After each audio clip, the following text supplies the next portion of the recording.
আসসালামু আলাইকুম ভিউয়ার্স। আজকে আমার এই ছোট আমুটের মুখে থেকে আরো একটা গজল শোনার জন্য আইছি। তো আশা করি আপনাদের সবারই ভালো লাগবে। তো শোনা যাক গজলটি। আসসালামু আলাইকুম ওয়া রাহমাতুল্লাহি ওয়া বারাকাতুহু। যখন সন্ধ্যা হলো সঙ্গ খেলা, তুমি কেন নিতে এলে না? তুমি কেন নিতে এলে না?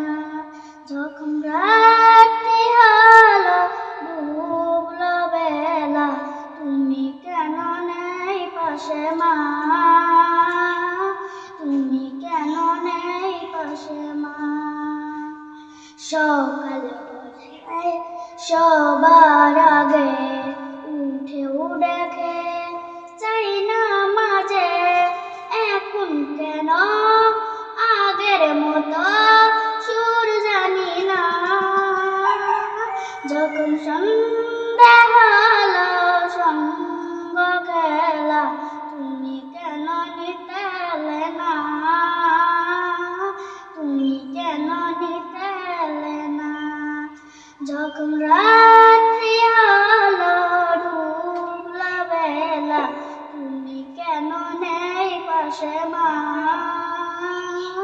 তুমি কেন নেই পাশে মা? দুপুরের ঘামে ভাবি আমি মা, অশান্তি হয়ে আমি খুঁজছি তোমায়। দুপুরের ঘামে ভাবি আমি মা, অশান্তি হয়ে আমি খুঁজছি তোমায়। মাশাআল্লাহ মাশাআল্লাহ, খুব সুন্দর হয়েছে গজলটি। আশা করি আপনাদেরও ভালো লেগেছে। তো আবার দেখা হবে নেক্সট ভিডিও। ভালো থাকবেন, সুস্থ থাকবেন, খোদা হাফেজ।